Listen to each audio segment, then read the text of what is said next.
સ્પર્ધાત્મક પરીક્ષાને લગતા દરેક વિષયોના વિડીયોઝ, ડેઇલી કરંટ અફેર્સ તથા નવી ભરતીની માહિતી મેળવવા માટે જોતા રહો અમારી યુટ્યુબ ચેનલ ICE રાજકોટ અને અમારી ચેનલને સબસ્ક્રાઇબ કરો તથા બેલ આઇકોન પ્રેસ કરો જેથી દરેક નવા વિડીયોની નોટિફિકેશન મેળવી શકો. નમસ્કાર વિદ્યાર્થી મિત્રો, ICEની યુટ્યુબ ચેનલ ઉપર આપ સૌ મિત્રોનું સ્વાગત છે. મિત્રો, આજ રોજ એટલે કે 7/3/2021ના રોજ લેવાયેલી STIની સુપર ક્લાસ 3 જે એક્ઝામની હતી, તો એ એક્ઝામની અંદર મેથ્સના ગણિતના જે પ્રશ્નો પૂછાયેલા હતા, ખરેખર જોવો તો ખૂબ સહેલા અને સિમ્પલ ક્વેશ્ચન હતા. સ્પીડમાં અને ઇઝીલી જવાબ આપી શકાય, સામાન્ય એવી ગણતરી દ્વારા જવાબ આપી શકાય એ ટાઈપના ક્વેશ્ચનોનું આપણે સોલ્યુશન લઈને આજ તમારી સામે આજે આવ્યા છીએ. તો જોઈએ મિત્રો એવા ક્વેશ્ચનો કે જેમાં આપણે કઈ રીતના સોલ્યુશન થઈ શકે છે. તો ક્વેશ્ચન કંઈક આ રીતનો હતો. પહેલો,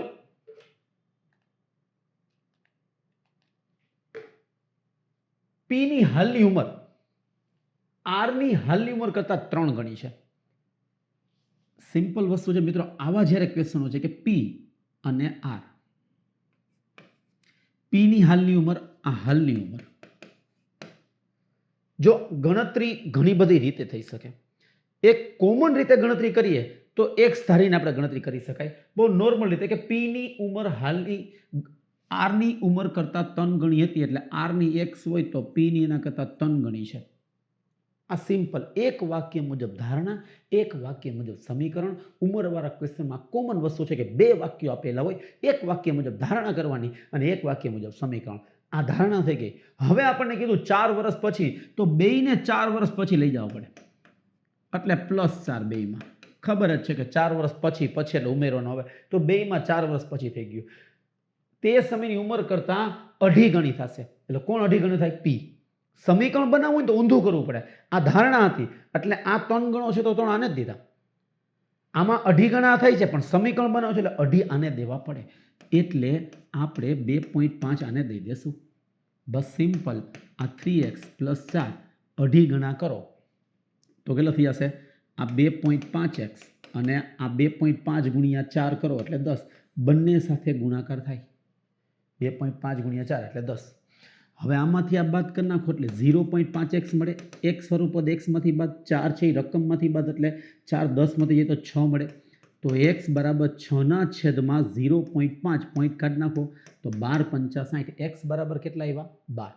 x બરાબર 12 એટલે r ની ઉંમર 12 વર્ષ હશે. તો r ની હાલની ઉંમર કેટલી? 12 વર્ષ. બીજો, આ રીત ન કરવી હોય તોય ઓપ્શનનો ઉપયોગ તો બેટર છે જ. કાંઈ ન ખ્યાલ આવે તો ઉંમરવાળા બધા જ ક્વેશ્ચનોમાં ઓપ્શનનો ઉપયોગ થઈ જ શકે. બહુ સરળ રીતે થઈ શકે. સિમ્પલ છે કે તમે માની લો કે આ P અને R લખ્યું. હવે આપણે જોઈ છીએ કોની ઉંમર? R ની. તો પહેલો ઓપ્શન 11 છે. જો આને 11 કહો તો આ 33 થાય. 4 ઉમેરો તો 37 થાય. આમાં 4 ઉમેરો તો 15. તો અઢી ગણી ન થાય. અઢી ગણી ઉંમર થઈ નહીં. 15ના અઢી ગણા કરો તો 37.5 આવે. એટલે આ નથી, કેન્સલ. તો હવે P ને R 12, બીજો ઓપ્શન છે 12 વર્ષ. તો આ 12 લ્યો તો 12 × 36, 4 વર્ષ પછી 40 થાય અને આ 4 વર્ષ પછી 16 થાય. તો 16ના અઢી ગણા 40 થાય. 16ના અઢી ગણા એટલે કેવી રીતના? તો કે 16, 16 અને 8 આ અઢી ગણા થયા.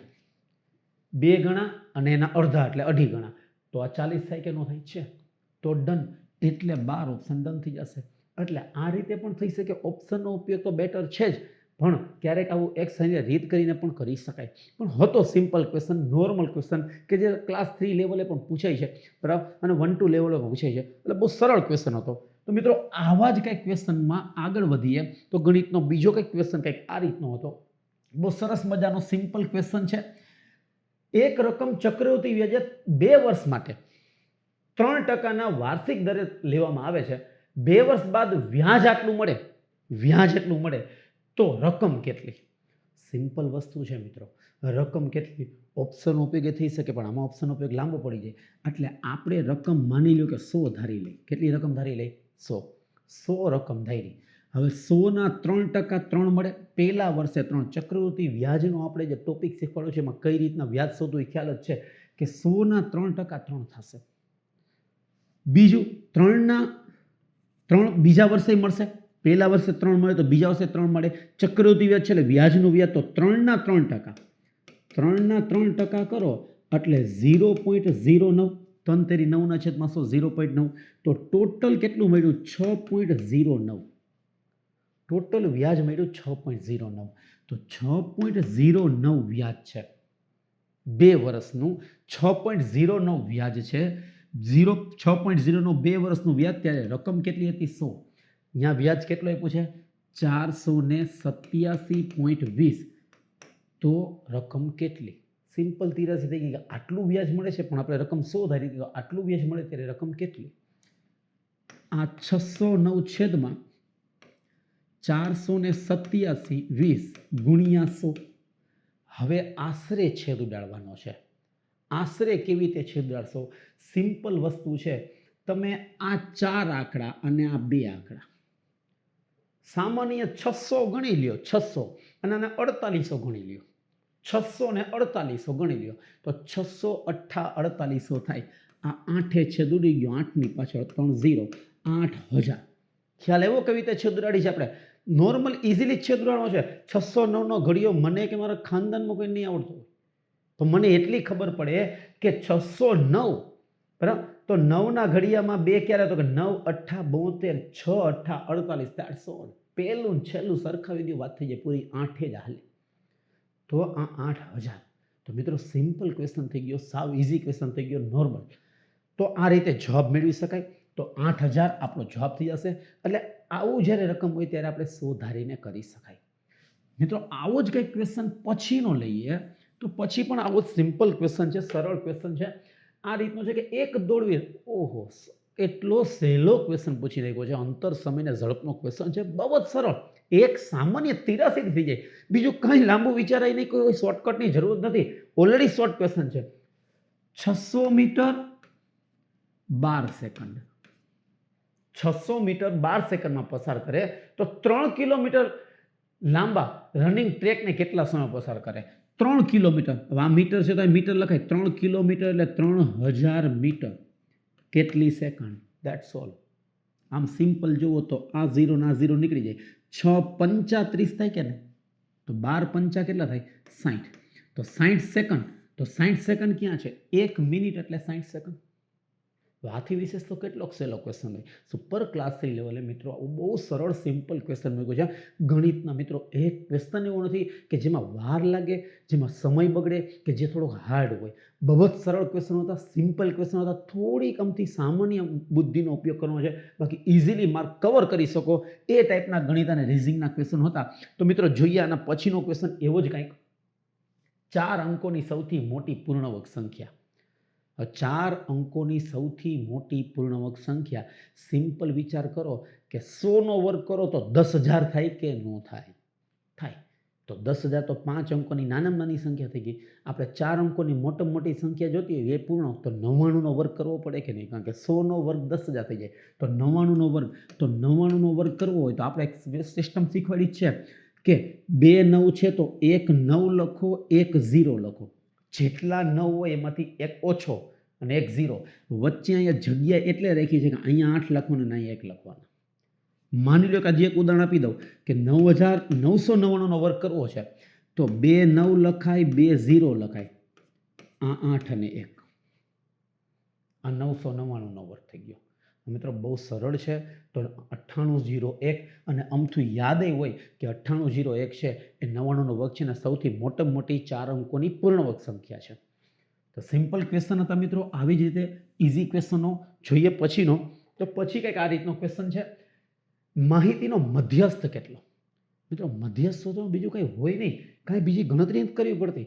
મધ્યસ્થ એટલે વચ્ચેની સંખ્યા. હા, આમાં આપણને એમ પૂછ્યું હોય કે ભાઈ મધ્યક કેટલો, તો વસ્તુ અલગ થઈ જાય, તો એ બધાનો સરવાળો કરવો પડે. તો સરવાળો એ નથી કરવાનો, ખાલી પદને ગોઠવવાના છે. ખાલી પદને ગોઠવવાના છે. અને કાં તમે એવું કરતા જાઓ સૌથી મોટી ને સૌથી નાનીને કાઢતા જાઓ. સૌથી નાની અને સૌથી મોટી 160 આ બંને નીકળી ગઈ. હવે 1 થી મોટી કઈ? તો કે 1 થી મોટી 3. 160 થી નાની કઈ? 160 થી નાની 121. આ કાઢતા જાઓ. જે છેલ્લે અંક સંખ્યા વધે એ જવાબ થશે. એક સંખ્યા વધે તો એક જવાબ, બે સંખ્યા વધે તો બેનો સરવાળો ભાંગ્યા બે કરવા પડે. જોતા જાય એટલે આ બે નીકળી ગઈ, આ બે નીકળી ગઈ. મધ્યસ્થ શોધવાની સિમ્પલ રીત છે. જેટલી સંખ્યા આપી છે મોટી નાની કાઢતા જશું આપણે. તો આ મોટી નાની કાઢી નાખી, આ મોટી નાની કાઢી નાખી. હવે આપણે 3 થી મોટી જોવાની છે. તો 3 થી મોટી કઈ છે? 8. અને 121 થી નાની કઈ છે? 121 થી નાની તો કે 99. આ નીકળી ગઈ. વળી 8 થી મોટી કઈ છે? તો કે 11. 99 થી નાનું કોણ છે? તો કે 87. હવે 8 થી 11 થી મોટું કોણ છે? તો કે 11 થી મોટા કોણ છે? તો કે 23. અને 99 થી નાના 87 થી નાના કોણ છે? તો કે 77. પછી આપણે જોઈએ કે 23 થી મોટા કોણ છે? તો કે 23 છેલ્લે લીધા તો 23 થી મોટા કોણ છે? તો કે 23 થી મોટા છે 45 ને 39. અને 77 થી નાના કોણ છે? તો કે 76. એક 76 બે વખત છે તો બે વખત નહીં લખવાનું, એક જ વખત 76. આ કે આ કોઈ પણ એક. પછી આપણે આગળ વધીએ તો 39 છેલ્લે કર્યું તો 39 થી મોટા કોણ છે? તો કે હવે 45 આવશે. 39 થી મોટા 45 અને અહીંયા આવશે 76. હવે આ જોવો જોઈએ, તમારી પાસે બે સંખ્યા વધી 54 અને 65. આ 54 અને 65 બે સંખ્યા વધી. આમ પણ કરી શકો, અથવા તો તમને આવી રીતના ન ભેગું થતું હોય તો એમ પણ કરી શકો કે ચડતા ક્રમમાં ગોઠવી નાખો, સૌથી નાની મોટી મોટી મોટી મોટી એવી રીતના, અથવા ઉતરતા ક્રમમાં ગોઠવી નાખો કે સૌથી મોટી નાની નાની નાની નાની એને ગોઠવી નાખવાનું. અને વચ્ચે જે સંખ્યા મળે, આમાં ઘણી વખત જો એકી સંખ્યા હોત તો વચ્ચે એક જ સંખ્યા મળે, પણ આ બેકી સંખ્યા છે તો બે સંખ્યા મળે. બે સંખ્યા મળે તો બેનો સરવાળો ભાંગ્યા બે કરી નાખવાના. બેનો સરવાળો ભાંગ્યા બે કરો એટલે કેટલા આવશે? 59.5. તો જવાબ થઈ ગયો મધ્યસ્થ. મધ્યસ્થ એટલે વચ્ચેની સંખ્યા. ખાસ યાદ રાખી લેજો, મધ્યસ્થ એટલે વચ્ચેની સંખ્યા. વચ્ચેની સંખ્યા એટલે મધ્યસ્થ. બહુલક Z, બહુલક કે તો સૌથી વધુ વખત આવતી સંખ્યા. સૌથી વધુ વખત સંખ્યા જુઓ તો 76 બે વખત આવે છે. જો બહુલક કીધો તો 76 આવે. મધ્યક કીએ તો બધાનો સરવાળો ભાંગ્યા એટલી સંખ્યા કરવી પડે. તો આ રીતના સરળ સિમ્પલ ક્વેશ્ચનો છે મિત્રો. ઇઝીલી જવાબ મેળવી શકાય, આપી શકાય એ જ ટાઈપના ક્વેશ્ચનો છે. પછીનો કંઈક ક્વેશ્ચન જોઈએ તો પછી આવો છે, બહુ સિમ્પલ સરળ છે. તમે એક નિયમ યાદ રાખો, સરેરાશના મધ્યકના ક્વેશ્ચનમાં 100% પૂછાતો ટોપિક છે. દરેકે દરેક એક્ઝામમાં આ જ ટાઈપનો ક્વેશ્ચન પૂછે, બહુ જાજો ફેરફાર નથી હોતો. 65 વિદ્યાર્થી, ઓકે, n બરાબર 65. મેળવેલ ગુણની સરેરાશ 54 છે. સરેરાશ 54 આપેલી છે. હવે 65 વિદ્યાર્થી, સરેરાશ 54. સંખ્યાને સરેરાશ આપે એટલે એ બેનો ગુણાકાર કરવો એ આપણો જન્મસિદ્ધ અધિકાર છે અને આપણે નિભાવશું જ. તો સંખ્યા અને સરેરાશનો ગુણાકાર કરી નાખીએ. 65 ગુણ્યા 54. 65 ગુણ્યા 54 કરી નાખીએ. 65 ગુણ્યા 54 કરીએ. 0 5 5 25 5 6 30 ને 2 32 4 5 20 4 6 24 ને 2 26. આ 0 6 5 11 5 3510 મળ્યા. આ શું મળ્યો? તો કે સરવાળો મળ્યો. શું મળ્યો આપણને? સરવાળો. સંખ્યા અને સરેરાશનો ગુણાકાર કરવાથી સરવાળો મળે. ઓકે, હવે આપણને કીધું એક વિદ્યાર્થીના ગુણ ભૂલથી 78 ને બદલે 87 લેવાયા. લેવાના હતા 78, લીધા કેટલા? 87. કેટલો ગેપ થઈ ગયો? 78 લેવાના હતા અને 87 થયા. ગેપ કેટલો થયો? 78 લેવાના હતા અને 87 લઈ લીધા. ગેપ કેટલો થયો? તો કે ભાઈ 78 લેવાના હતા અને 87 લખાઈ ગયા. 9 વધારે લખ્યા કે ન લખ્યા? તો આ ભૂલ સુધારો એમ કે છે. તો 9 વધારે લઈ લીધા ને, 78 લેવાના અને 87 લીધા, 9 વધારે લીધા. તો ભૂલ સુધારવી શું કરી? વધારે લઈ લીધા બાદ કરી નાખીએ આપણે. તો બાદ કરી નાખીએ છીએ એટલે ખરેખર સરવાળો કેટલો હશે? 3501. આમાંથી 9 બાદ કરી નાખ્યા તો સરવાળો ખરેખર આવે. તો સાચી સરેરાશ કેટલી? તો સરવાળો ભાંગા સંખ્યા તો એટલી છે 65 ની 65. હવે આ બેનો ભાગાકાર કરવાનો છે. હવે ભાગાકાર આપણે કઈ મોટો બધો ભાગાકાર નથી કરવાનો. એક તો કન્ફર્મ જ છે કે 5 તો ભાગ હાલે જ છે બધાનો, એટલે 5 ભાગ હલાવી જ દેવાય. આપણે બીજો દાખલો જોવાનો છે. આ 65 5 5 5 25 5 6 30 ને 2 32 એટલે 25 1. હવે 65 55, હવે 65 13 હાલે, કારણ કે 65 ચોખ્ખું તો વધી જશે. તો 65 13 તો 53 પોઈન્ટ સમથિંગ આવશે. તો 53 પોઈન્ટ સમથિંગ એક જ છે, 53.86. સિમ્પલ ઇઝી ક્વેશ્ચન હતો મિત્રો. ભાગાકાર મોટો કરવાનો કોઈ દી નહીં આવે, કીધું તો અગાઉ કે ક્યારેય મોટો ભાગાકાર કરવાનો આવે જ નહીં. એક થિયરી લેવાની હોય અને એમાં કોઈ બીજી શોર્ટકટની જરૂર નથી. સામાન્ય બુદ્ધિનો ઉપયોગ કરવાનો કે બધે 5 તો છે તો 5 તો ભાગ હાલવાનો જ છે. પછી જે વૈધું ઉપરથી એક ઉતાર્યો તો હવે ક્યાં ભાગ હાલે છે? 4 હાલે છે કે 5 હાલે છે કે 3 હાલે છે? 5 તો નો જ હાલે, 4 નો હાલે, કારણ કે 65 ચોખ્ખું તો વધી જશે ના કરતા, 3 જ હાલે. તો બસ આપણે હાલે. આપો પોઈન્ટમાં જવાબ આખો મેળવવાની જરૂર નથી, કારણ કે આ બધા અલગ છે. 3 છે, 4 છે, 4 છે ને 6 છે. જો 4 આવેલું હોત ને તો 2 સંખ્યા છે તો આપણે આગળ જવું પડે તમે. ઓકે, તો આ રીતના સિમ્પલ ઇઝી ક્વેશ્ચનો છે મિત્રો. થોડું ધ્યાન દઈએ તો સામાન્ય રીતે આવડી જાય એવા છે. પછીનો ક્વેશ્ચન જોઈએ. 17 ફૂલદાની ₹720 વેચવાથી, ખાલી માત્ર થોડું ગમતું વાક્ય સમજશો ને, વાક્યને સમજવાનું છે, કોઈ એમાં ગણતરી છે જ નહીં, માત્ર વાક્યને સમજવાનું છે કે 17 ફૂલદાની 720 વેચવાથી, 17 ફૂલદાની વેચતા નથી, 17 ફૂલદાની છે, 720 વેચવાથી, 17 ફૂલદાની 720 વેચવાથી 5 ફૂલદાનીની મૂળ કિંમત જેટલી ખોટ જાય. કેટલી? 5 ફૂલદાનીની મૂળ કિંમત જેટલી ખોટ જાય.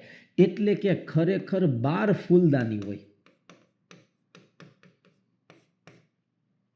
12 ફૂલદાની 720 લીધી હોય, કારણ કે 720 વેચવાથી ફૂલદાનીની મૂળ કિંમત જેટલી ખોટ જાય એટલે 720 તો બે જગ્યાએ કોમન છે, એટલે 720 રૂપિયાની 12 ફૂલદાની લીધી. હવે 720 રૂપિયાની 12 ફૂલદાની લીધી, કોમન છે, સિમ્પલ, કે 5 ફૂલદાનીની મૂળ કિંમત જેટલી ખોટ જાય એટલે 5 આમાંથી બાદ કરી નાખવાના છે. એટલે 12 ફૂલદાની અને 17 ફૂલદાની, બસ 5ની ખોટ ગઈ. સિમ્પલ વસ્તુ છે, કારણ કે 12 ફૂલદાની 17 ફૂલદાની હોય એમાંથી 12 ફૂલદાની વેચો ત્યારે મૂળ 12 ફૂલદાની હોય એમાં તમે વેચો તો 17 ફૂલદાની જેટલી તમારે કિંમત વેચવી પડે, તો એનો મતલબ 5 ફૂલદાનીની મૂળ કિંમત જેટલી ખોટ જાય છે. તો આપણે 12 ફૂલદાનીની કિંમત 720 છે, તો 12 6 72. સિમ્પલ, સીધો જ 60 જવાબ, કોઈ ગણતરી નથી, સિમ્પલ જ છે. આ વાક્યને સમજવાનું છે, ઉમેરવું કે બાદ કરવું. ખોટ જાય છે એટલે બાદ કર્યું, નફો થતો હોત તો ઉમેરી દે, બીજું કોઈ નવીનતા છે નહીં. નફો જતો હોત તો 17 ને 5 22 કરી નાખત, દેટ્સ ઓલ. ખોટ જાય છે એટલે બાદ. બહુ સિમ્પલ ઇઝી ક્વેશ્ચન છે મિત્રો. ઘણી બધી એક્ઝામમાં આ રીતના ક્વેશ્ચનો પૂછાય છે. જોઈએ પછીનો ક્વેશ્ચન કંઈક આવું કે એક વિષયના કુલ ગુણના 30% ગુણ મેળવે. બહુ ટકાવારીનો સિમ્પલ સરળ ક્વેશ્ચન છે. પીઆઈમાં આ ટાઈપનો ક્વેશ્ચન અગાઉ પૂછાઈ ગયો છે. 30% ગુણ મેળવે. ઓકે, 30% મેળવે છે, 10 ગુણથી નાપાસ થાય. યાદ જ રાખવાનું છે, 30% ગુણ મેળવે, 10 ગુણથી નાપાસ થાય. એક જ વન એન્ડ ઓનલી 183 થી થાય એવો ક્વેશ્ચન છે. 10 ગુણથી નાપાસ થાય એટલે એનો મતલબ 10 ગુણ ઓછા મેળવા. હવે એસ તે જ વિષયના કુલ ગુણના 40% ગુણ મેળવે. ઓલો 30% મેળવતો તો આ 40% મેળવે છે. બે વચ્ચેનો ગેપ 10%નો છે. પાસ થવાના જરૂરી લઘુત્તમ ગુણ કરતા 15 જેટલા વધુ મેળવે છે. ઓલો 10 જેટલા ઓછા મેળવે, પાસિંગ ગુણ કરતા 10 ગુણ ઓછા મેળવે છે, આ 15 ગુણ વધુ મેળવે છે. 10 ગુણ ઓછા મેળવવા, 15 ગુણ વધુ મેળવવા, બે વચ્ચેનો ગેપ 25નો થાય. કારણ કે 10 ગુણ ઓછા મેળવવા, 15 ગુણ વધુ મેળવવા, તો બે વચ્ચેનો ગેપ કેટલો થયો? 25નો. તો 25 ગુણનો ગેપ થયો અને ટકાવારીનો ગેપ જુઓ તો 30% અને 40%નો ગેપ 10%. તો એનો મતલબ 10% અને 25 ગુણ આ બે સેમ થઈ ગયા. હવે આપણે શું જોઈએ? પાસ થવા માટે જરૂરી લઘુત્તમ ગુણ કેટલા?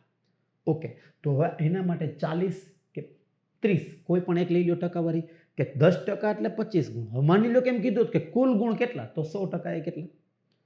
પાસિંગ ગુણ જોઈશે આપણે, કે પાસ થવા માટે જરૂરી લઘુત્તમ ગુણ કેટલા, તો પાસિંગ ગુણ જોતા હોય તો 30% એ કેટલા? 3 ગણા થયા, તો અહીંયા 3 ગણા થાય. 75 છે, 75 એ શું થયું? તો કે કે મેળવેલા ગુણ થયા 75. હવે 75 ગુણ કે મેળવે છતાંય તમે એમ કહો તું 10 ગુણથી નાપાસ થયો, તો એનો મતલબ મેરિટ 85 8 છે ને, તો એમ કહે કે 10 ગુણ બાકી રહી ગયા, 10 ગુણ ઓછા પડ્યા. બરાબર છે? 10 ગુણથી નાપાસ થયો તો ખરેખર એને 75 ગુણ મળ્યા છતાં 10 ગુણથી નાપાસ થતો હોય તો પાસિંગ ગુણ છે, પાસિંગ ગુણ એ કેટલા થઈ જશે? 85, 85. તો આપણો જવાબ થઈ ગયો વન એન્ડ ઓનલી એક જ 83.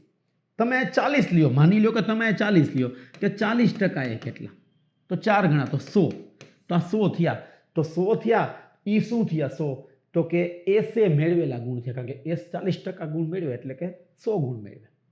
હવે 15 ગુણ વધારે મેળવ્યા, એને 15 ગુણ વધારે મેળવ્યા એટલે એનો મતલબ બાદ કરવો પડે ને, કારણ કે એને વધારે મેળવ્યા છે, પાસિંગ ગુણ જોઈશે આપણે, તો 15 બાદ કરી નાખો તોય 85 જવાબ. ગમે એમ કરો જવાબ તો આવશે. કુલ ગુણ કીધા હોય તો અહીંયા 100% એ કેટલા, સીધું 250 આવશે, તો 250 છે એ કુલ ગુણ થશે. એટલે બધી રીતે જવાબ મેળવી શકાશે મિત્રો. સિમ્પલ ઇઝી ક્વેશ્ચન છે. આવો પણ ક્વેશ્ચન મેં તમને કીધું એમ પીઆઈમાં પૂછાઈ ગયો છે. આ રિપીટ થતા જ ક્વેશ્ચનોની અંદર આવ્યા છે. મોસ્ટ ઓફ ક્વેશ્ચનો બધી જ પ્રકારના આ ટાઈપના ક્વેશ્ચનો પૂછાઈ ગયેલા છે. બહુ સરસ મજાનો ક્વેશ્ચન છે. સિમ્પલ ઇઝી ક્વેશ્ચન છે.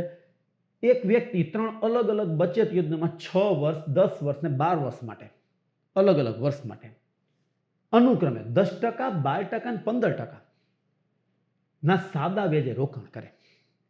હવે આમ સિમ્પલ કરો, 10 6 60, 6 વર્ષના 60%, 120% અને 180%. ટોટલ આટલા થયા ટકાવારી, કારણ કે આવી રીતના વ્યાજ મળે છે અને સાદું વ્યાજ કીધું છે એટલે આપણે વર્ષ અને ટકાવારીનો ગુણાકાર કરી નાખ્યો. હવે ત્રણેય યોજનાના અંતે સરખું વ્યાજ મળે. હવે આને સરખું વ્યાજ મળે એમ કીધું છે. સરખું વ્યાજ મળે તો એના માટે આપણે એવું કરવું પડે કે આપણે શું કરવું પડશે, આ બધાનો લસા લેવો પડશે.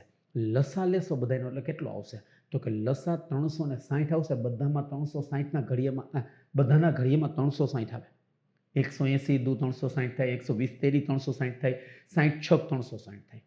એટલે બધાના ઘડિયામાં 360 આવશે. તો 360 બધાની ઉપર 360 લખી નાખશું. બસ સિમ્પલ. 60 છક 120 તેરી અને 180 દુ 6/3/2, તો 6/3/2 આ થઈ ગયું. તો આપણને કીધું છે કે તેમના રોકાણનો ગુણોત્તર કેટલો, તો ગુણોત્તર 6/3/2 થાય. એટલે 600 રૂપિયા, 300 રૂપિયા, 200 રૂપિયા એમાંય હોય, 6000 રૂપિયા, 3000 રૂપિયા, 2000 રૂપિયા એમાંય હોય, 6 રૂપિયા, 3 રૂપિયા, 2 રૂપિયા એમાંય હોય. આપણે ગુણોત્તર જોતો હતો એટલે 6/3/2.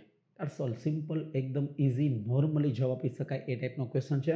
પણ આ ગુણાકાર કરી નાખવો, સાદા વ્યાજમાં વર્ષ અને ટકાવારીનો ગુણાકાર કરી નાખો એટલે કુલ વ્યાજ થાય. તો કુલ વ્યાજ 60%, 120% અને 180. હવે આપણને કીધું છે કે શું કીધું કે ત્રણેય યોજનાના અંતે સરખું વ્યાજ મળે, એટલે વ્યાજ સરખું મળે છે. ટકાવારી તો જુદી જુદી છે, 60%, 120% અને 80%. તો વ્યાજ શું કામ જુદું જુદું મળે, તો કે રકમ જુદી જુદી હોય. એટલે એક તો કોમન વસ્તુ છે કે બીજું કે 60% વાળાને 180% જેટલું વ્યાજ મળતું હોય, 60% વાળાને 180% જેટલું વ્યાજ મળતું હોય, 120% જેટલું વ્યાજ મળતું હોય, તો અહીંયા પાસે રકમ વધારે હોય, આની પાસે રકમ ઓછી હોય. તો એટલા માટે આપણે શું કર્યું, લસા લઈ લીધો એટલે 6/3/2 નો ગુણોત્તર થઈ ગયો. તો મિત્રો સિમ્પલ, બહુ જ સરળ ક્વેશ્ચન હતા. થોડીક વારમાં ઇઝીલી ક્વેશ્ચન સોલ્વ થઈ શકે એ ટાઈપના જ ક્વેશ્ચનો છે. તો આ રીતના જોવો. આની અંદર રિઝનિંગનો ક્વેશ્ચન છે, સર એમણે તમને સોલ્વ કરી દીધો. પછીનો જોઈએ આપણે, તો કંઈક સિમ્પલ ક્વેશ્ચન છે મિત્રો. સમદ્વિબાજુ ત્રિકોણ, એક બાજુ, સમદ્વિબાજુ એટલે એનો મતલબ બે બાજુ કેવી હોય, સરખી. એમાં એક બાજુનું માપ 5 છે, એટલે આ 5 અને આ 5. પાયાનું માપ 8 છે. ઓકે, પાયો એનો કેટલો છે, 8 છે. તો જ્યારે એક વર્તુળની ત્રિજ્યા વર્ગમૂળ 7 સેમી હોય તો વર્તુળ અને સમદ્વિબાજુ, વર્તુળ, આ વર્તુળ એની ત્રિજ્યા વર્ગમૂળ 7, તો બેયના ક્ષેત્રફળનો, વર્તુળ અને સમદ્વિબાજુના ક્ષેત્રફળનો ગુણોત્તર, એટલે આ વર્તુળ અને ત્રિકોણ, આ બેયના ક્ષેત્રફળનો ગુણોત્તર.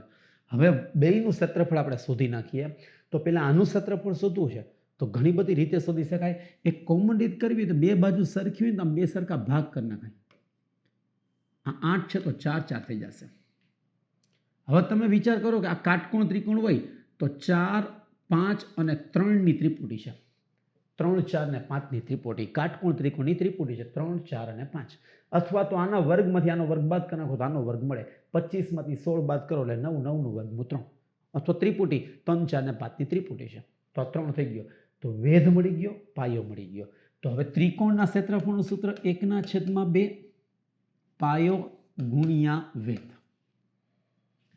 2 ચોકું 8, 4 તેરી 12. ઓકે, ત્રિકોણનું ક્ષેત્રફળ 12 થયું.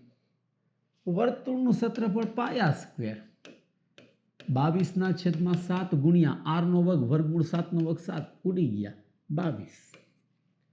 હવે તમે સિમ્પલ છેદ ઉડાડો તો આના અડધા 11 આના અડધા 6, 11/6 આ થઈ ગયો જવાબ. કઈ વાર લાગે એવો છે નહીં, ક્વેશ્ચન બહુ સરળ છે, ખાલી વિચારવું જ પડે. બીજું, આનું ક્ષેત્રફળ કદાચ તમે આ રીતે ન કરો તો બીજી ઘણી બધી રીત છે. ક્ષેત્રફળની સમોદ્વી બાજુ ત્રિકોણનું ક્ષેત્રફળ શોધવું હોય તો 3 બાજુ આપેલી છે, કે આ 8 આપેલી છે, આ 5 ને 5 આપેલી છે, તો આમ પણ થઈ શકે કે s ઓલું સૂત્ર મૂકીને s minus a s minus b then s minus c આવા હેરોના સૂત્ર મુજબ પણ થઈ શકે. s એટલે અર્ધ પરિમિતિ, એટલે 5 ને 5 10, 10 ને 8 18, 18ના અડધા તમે કરો તો 9 થાય. હવે 18માંથી તમે 5 બાદ કરો એટલે 4, 18માંથી 5 બાદ કરો એટલે 4, 18માંથી તમે 8 ઓલા 9માંથી તમે 5 બાદ કરો એટલે 4, 9માંથી 5 બાદ કરો એટલે 4, 9માંથી 8 બાદ કરો એટલે 1. હવે આનું વર્ગમૂળ કાઢવાનું છે તો આનું વર્ગમૂળ 3 2 2 3 દુ 6 દુ 12 તો 12. એટલે આમ પણ થઈ શકે, જે અનુકૂળ આવતું હોય, અને આ રીતે પણ થઈ શકે. તો મિત્રો, આવા સિમ્પલ સરળ ક્વેશ્ચનો હજી આપણે આગળ જોઈએ તો કંઈક પછીનો આ રીતનો ક્વેશ્ચન છે. ગોળાનું ઘનફળ. આમાં થોડી ગણતરી, સામાન્ય ગણતરી કરશું આપણે, નોર્મલ ગણતરી છે, બહુ એવી હેવી ગણતરી નથી. ગોળાના ઘનફળનું સૂત્ર યાદ રાખી લેજો, 4/3 પાયરનો ઘન. આ ગોળાનું ઘનફળ આપણને આપી દીધું છે 904.32. હવે આ 4/3 એમનેમ પાય એટલે 314/100. r નો ઘન શોધવાનો છે. આ 904.32/100. 100 તો બરાબરની આ સાઈડ નીકળી જશે. 3 હારે ગુણાકાર એટલે આવી રીતના થશે 904/32 ગુણ્યા 3 છેદમાં આ 314 ચોખ્ખું કરી નાખવા હોય તો થઈ જાય 1256. આમ પણ થઈ જાય બરાબર. 314 ચોખ્ખું, 3 ચોક 12 ને 14 ચોખ્ખું 56, 1256. હવે આનો ભાગાકાર કરવો છે, બહુ નોર્મલી ભાગાકાર કરવાનો છે, ઇઝીલી ભાગાકાર કરવાનો છે. કઈ રીતે? તો કે આ રીતે કરવાનો છે. આ 4 આંકડા છે ને આ કેટલા આંકડા છે? 5. તો અહીંયા 2 આંકડાની સંખ્યા આવશે, તો કન્ફર્મ છે. આ 5 આંકડા છે ને આ 4 આંકડા છે, ભાગાકાર કરશે 2 આંકડાની સંખ્યા આવશે કે નહીં? તો કે 12 ના ઘડિયામાં 90 ક્યારે આવે? તો કે 12 6 72. 12 6 72, 12 સત્તા 84. ઓકે, 12 સત્તા 84. આ એક જ ખાલી કર્યું. હવે 6 ના ઘડિયામાં 42 ક્યારે આવે? 6 ના ઘડિયામાં 2 ક્યારે આવે? તો કે 6 દુ 12 એમાંય આવે બરાબર. 6 સત્તા 42 એમાં પણ આવશે. તો આપણે 2 લેશું. હવે કરીએ તો 3 દુ 6, 7 તેરી 21, 216. 216 નું ઘનમૂળ કાઢો તો કેટલું મળશે? 6. ફિનિશ. તો ત્રિજ્યા કેટલી થઈ ગઈ? 6. આપણને શું કીધું છે? વ્યાસ કેટલો? ઓકે સોરી, તો ત્રિજ્યા 6 હોય તો વ્યાસ કેટલો થઈ જશે? 12. જવાબ થઈ ગયો મિત્રો. Simple easy. ઘન કાઢો તો ઘનમૂળ લાગે તો 216 નું ઘનમૂળ 6 થશે. ભાગાકાર કરવો એ જ મહત્વનું છે. બહુ સરળ વસ્તુ છે ભાગાકાર કરવો. થોડુંક મગજ દોડાવો તો આરામથી ખબર પડી જાય. અથવા તો તમે એવું કરી શકો, પહેલા 4 સાથે ભાગાકાર કરી અને પછી 314 સાથે ભાગાકાર કરો તોય વાંધો નથી, પણ આશરે આવી રીતના કરી શકાય કે 12 સત્તા 84 અને 6 દુ 12. 6 ના ઘડિયામાં 2 એટલે 6 દુ 12, તો 72 તેરી 216. ઓલું શું થાય? 6 ના ઘડિયામાં 7 72 આવે, 6 સત્તા 42 એમ થાય. તો અહીંયા 7 મૂકો તો 77 તેરી એવી સંખ્યા હશે જેનું ઘનમૂળ નીકળશે નહીં. આપણે ઘનમૂળ નીકળે એવી સંખ્યા લેવાની પાછી, કારણ કે જવાબ બધા રીતના છે. ઓકે, તો આ સિમ્પલ ક્વેશ્ચન હતા મિત્રો, ઇઝી. આવી જ રીતનો કંઈક પછીનો ક્વેશ્ચન જોઈએ. તો પછીનો ક્વેશ્ચન કંઈક આ રીતનો છે. આ પણ સિમ્પલ છે કે શંકુની ત્રિજ્યા 7, વક્ર સપાટીનું ક્ષેત્રફળ. શંકુની વક્ર સપાટીનું ક્ષેત્રફળ થાય પાઈ આર એલ. એલ એટલે ત્રાસી ઊંચાઈ, એચ એટલે લંબ ઊંચાઈ, ખાલી ઊંચાઈ આવે, અને ત્રાસી ઊંચાઈ કે એટલે એલ આવે. તો શંકુની વક્ર સપાટી, શંકુ કંઈક આ રીતનું હોય. આ શંકુ, આ એની ઊંચાઈ કહેવાય, આ એની ત્રાસી ઊંચાઈ કહેવાય, અને અહીંથી અહીંયા લગીને એની ત્રિજ્યા કહેવાય. હવે આપણને કીધું છે આ વક્ર સપાટીનું ક્ષેત્રફળ 176 આપી દીધું છે. 22/7, ત્રિજ્યા 7 આપેલી છે, તિર્યક ઊંચાઈ જોઈશે એની, નોર્મલ જ છે, 7 7 ગયા 22 8 176, L બરાબર 8 થઈ ગયા, વક્ર ઊંચાઈ 8, ધેટ્સ ઓલ. એક પણ નથી, જો વક્ર ઊંચાઈ 8 ક્યાં આપેલી હતી, ઉપર પૈકી એક પણ નહીં. સિમ્પલ. ખાલી ઊંચાઈ કીધું હોત તો આપણે સૂત્ર મૂકવું પડત કે L વર્ગ બરાબર h વર્ગ પ્લસ r વર્ગ, તો એમાં h મળે, કારણ કે આ કાટકોણ ત્રિકોણ થઈ ગયો, કર્ણોનો વર્ગ, બે બાજુના વર્ગોના સરવાળા બરાબર. તો કરવું પડે, આપણને ત્રાસી ઊંચાઈ L જ શોધો તો L 8 મળે છે, 8 તો નથી, તો એક પણ નહીં. તો મિત્રો આવા જ કંઈક ક્વેશ્ચન મળશે. આગળ જોઈએ તો પછીનો ક્વેશ્ચન જુઓ, પીઆઈમાં પૂછાઈ ગયેલો ક્વેશ્ચન મિત્રો, સિમ્પલ ક્વેશ્ચન છે કે વર્તુળાકાર ટેબલની ફરતે 15 વ્યક્તિ બેઠા છે, તે પૈકી ચોક્કસ 2 વ્યક્તિઓ સાથે બેસે તેની સંભાવના કેટલી? તો સિમ્પલ આપણે આની અંદર વસ્તુ સમજવાની છે કે જેટલા વ્યક્તિ છે એમાંથી એક ઓછો. આ ટાઈપના ક્વેશ્ચનમાં સિમ્પલ થિયરી જ લેવાની. જેટલા વ્યક્તિ 15 વ્યક્તિ છે તો એક ઓછો લેવાનો છે, એટલે 14 વ્યક્તિ. બેની જોડી કરવાની છે તો 2 વ્યક્તિ. બસ ફિનિશ. 2 સત્તા 14, 1/7. જવાબ 2 વ્યક્તિઓ સાથે બેસે તો ઉપર 2 વ્યક્તિ દેખાય, અને 2 વ્યક્તિની જોડી બનાવી છે તો 14 છે તો 15 છે તો 14 લેવાય, 14 હોય તો 13 લેવાય. સિમ્પલ જવાબ થઈ ગયો 1/7. તો મિત્રો આ રીતે બહુ સરળ જવાબ આપી શકાય. બેઠો બેઠો ક્વેશ્ચન કહી શકાય કે આની પહેલાની જે એક્ઝામ હતી પીઆઈની, તો એમાં આ જ રીતનો ક્વેશ્ચન પૂછાઈ ગયો હતો, ખાલી 15 ની જગ્યાએ 14 વ્યક્તિ હતા. પછીનો ક્વેશ્ચન જોઈએ મિત્રો, બે સંખ્યાનો લસા 595. બે સંખ્યાનો લસા 595, એક સંખ્યા 35. આ એક સંખ્યા 35, લસા આપણને કીધો છે બેયનો 595. પરસ્પર અવિભાજ્ય સંખ્યા હોય તો બીજી સંખ્યા કઈ? તો સિમ્પલ વસ્તુ છે કે એક નિયમ છે લસા ગુસાનો, કે ભાઈ બે અવિભાજ્ય સંખ્યાનો ગુસા 1 હોય, બે અવિભાજ્ય સંખ્યા હોય તો ગુસા 1 હોય, અને લસા એનો ગુણાકાર હોય. તો આ એક સંખ્યા ગુણ્યા તમે બીજી સંખ્યા કરો ને તો લસા મળે. તો એક સંખ્યા તો 35 આપી છે, બીજી સંખ્યા જોતી હોય તો લસા ભાંગા 35 કરવા પડે કે નહીં? એટલે 595 ભાંગા કેટલા કરવા પડે? 35. સિમ્પલ છે, ત્રણ સંખ્યા, આ બે સંખ્યાનો ત્રણ સંખ્યા ભાગા કરું તો બે સંખ્યા મળવાની છે આપણી પાસે. મોઢે ગણતરી કરીએ તો 35 નો ઘડીઓ લઈએ તો 35 એકાદ 35 થશે, 35 નું 70 તો વધી જશે.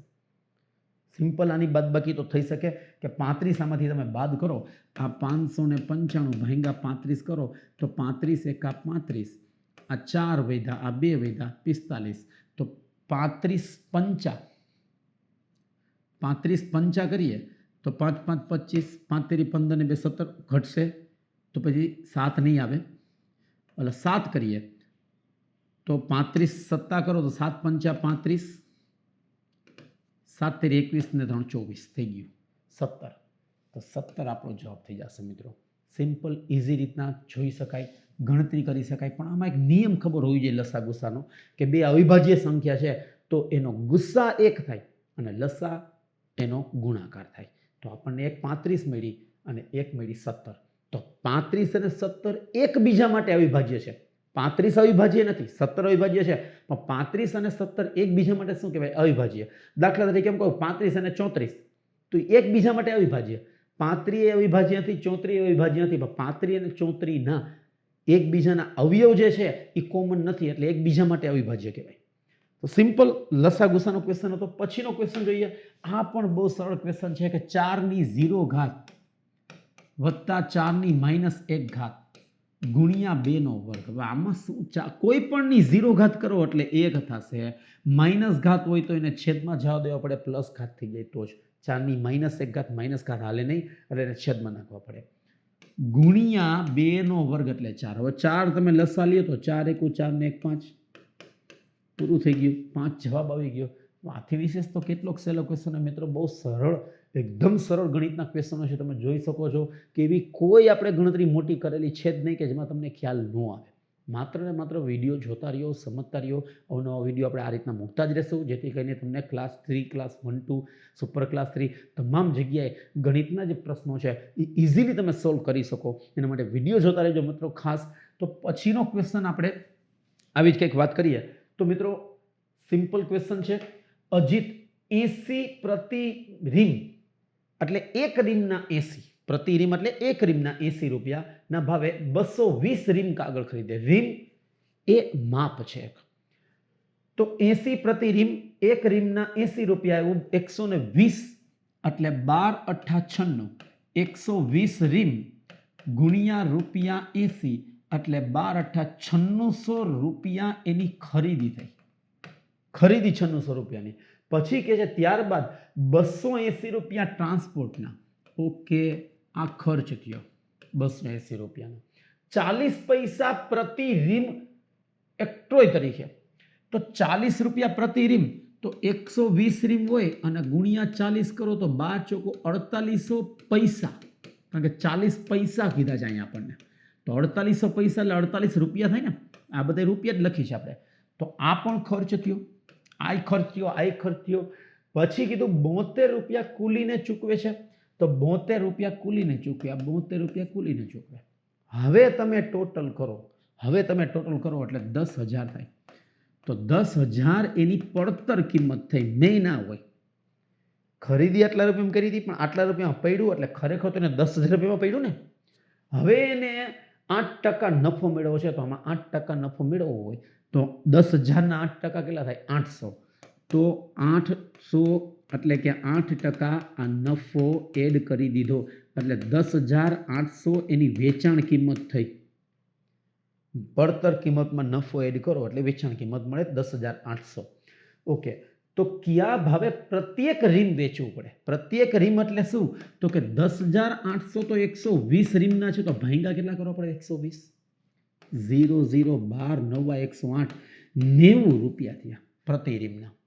જે 80 રૂપિયા પ્રતિ રીમ હતું એ 90 રૂપિયા પ્રતિ રીમ વેચે તો એને 8% નફો થાય. કારણ કે વચ્ચે આટલા ખર્ચ લાગે છે. તો 90 રૂપિયા. હવે આ મિત્રો એવો ક્વેશ્ચન છે કે સિમ્પલ નફા અને ખોટનો સામાન્ય સંબંધિત ક્વેશ્ચન છે. ખાલી ઉમેરવાનું હતું, બીજું કોઈ ખર્ચ નહીં, બીજો કોઈ પ્રશ્ન જ નથી, કોઈ ચર્ચા જ નથી. સામાન્ય ખર્ચ છે એ તો કોમન વસ્તુ છે. ખર્ચ ઉમેરો તો જ તમને પ્રોપર કિંમત મળે. આ પડતર કિંમત છે એ પ્રોપર કિંમત છે કે એટલા રૂપિયામાં આપણને પડ્યું, એના ઉપર જ નફો લેવાનો હોય. આની પર નફો ન લઈ શકાય કારણ કે આ બધો ખર્ચ એડ કરવો પડે. ઓકે, તો આ જ રીતના પછીનો ક્વેશ્ચન જોઈએ મિત્રો. બહુ સરળ સિમ્પલ ક્વેશ્ચનો જોઈએ આપણે પછીનો. તો મિત્રો આવા ગણિતના જે ક્વેશ્ચનો છે, આ રીતના ગણિતના ક્વેશ્ચનો પરીક્ષામાં હતા. ખૂબ સરળ અને સિમ્પલ ક્વેશ્ચનો હતા, ઇઝી ક્વેશ્ચનો હતા. તો મિત્રો ખાસ આપને જો વિડીયો ગમ્યો હોય તો આપ કમેન્ટ કરી શકો છો, લાઇક કરી શકો છો, આપણા મિત્રો સાથે શેર કરી શકો છો. અને મિત્રો યુટ્યુબ ચેનલમાં આપણે ઘણા બધા વિડીયોઝ છે, વિડીયો જોતા રહેજો, સમજતા રહેજો. અને કાંઈ પણ પ્રોબ્લેમ્સ થાય એમાં તો કમેન્ટ બોક્સની અંદર કમેન્ટ કરતા રહેજો, જેથી કરીને આપને ગમતો, આપને પ્રોબ્લેમ્સ ક્રિએટ કરતો જે પણ કાંઈ ટોપિક છે તો એ ટોપિકની પણ આપણે ચર્ચા કરશું આવનારા સમયમાં અને આવનારા વિડીયોની અંદર. તો મિત્રો પરીક્ષાને લક્ષીને, પરીક્ષાને ધ્યાનમાં રાખી અને એસટીઆઈના પેપરમાં જે ગણિતના ક્વેશ્ચનો હતા ખરેખર મારી દ્રષ્ટિએ ખૂબ સરળ અને સિમ્પલ ક્વેશ્ચનો હતા અને ઇઝી એનું સોલ્યુશન હતું. તો મિત્રો આ સોલ્યુશન એ પૂરું થઈ છે. નેક્સ્ટ લેક્ચરમાં આવા જ કંઈક નવા ટોપિક સાથે, નવા વિડીયો સાથે ફરી તમારી સામે ઉપસ્થિત થશું. ત્યાં સુધી બધાનો આભાર. Thank you.